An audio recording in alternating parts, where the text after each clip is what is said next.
Ang mga aktibidad ng China sa West Philippine Sea sinasabayan din umano ng pagpapakalat ng impluensya at propaganda sa Pilipinas, ayon sa isang maritime security expert.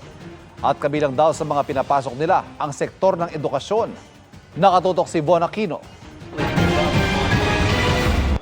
Nitong mga nakaraang buwan, sabi ni maritime security expert Ray Powell, iniimbestigahan nila ang umano'y network ng mga organisasyong konektado sa United Front Work Department ng Chinese Communist Party at nag-ooperate umano sa Pilipinas. Kabilang ang Philippine Council for the Promotion of the Peaceful Reunification of China, na isaan niya sa 200 councils worldwide na kontrolado ng China. Noong Oktubre, nagdaos ang council ng Regional Forum sa Maynila na dinaluhan ng mga opisyal ng China, Taiwan at Chinese Embassy. Sabi pa ni Powell, dumalo rin umano ang chief editor ng isa sa prominenteng Chinese language newspaper sa Maynila na nagsilbing Secretary General ng Konseho.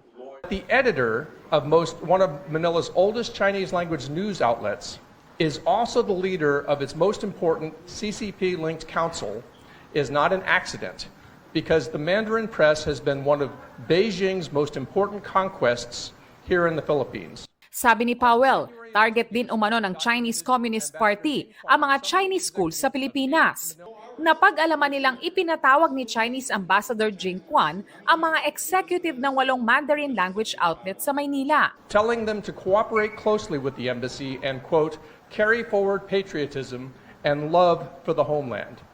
He was not talking about the Philippines. Mula rin daw 1991, pinapatakbo na ng Philippine Chinese Education Research Center ang tinatawag ng Beijing na Blood Transfusion Plan, kung saan nagpadala umano ang China ng Chinese teachers sa Pilipinas.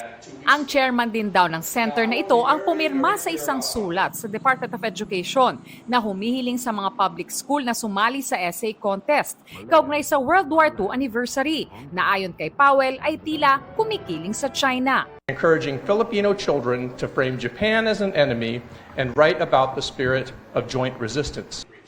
Ang mga ito, ani Powell, ay nasa sentro ng tinatawag na mga analyst na FIMI o Foreign Information Manipulation and Interference Operations. Ang mga organisasyon namang kritikal at nag-iimbestiga sa pro-Chinese propaganda, naging target anya ng pag-atake ng China sa pamamagitan ng pag-i-issue ng statements laban sa kanila. Panukala nila, magpasa ang Pilipinas ng Foreign Influence Transparency Law gaya raw sa Australia. Sinusubukan pa naming makuha ang panig ng Chinese Embassy kaugnay ng mga sinabi ni Powell. Nagpadala rin kami ng mensahe sa Department of National Defense, sa Department of Education at Malacanang para hingin ang kanilang komento, pero wala pa silang sagot sa ngayon. Para sa GMA Integrated News, Von Aquino, Nakatutok, 24 Oras.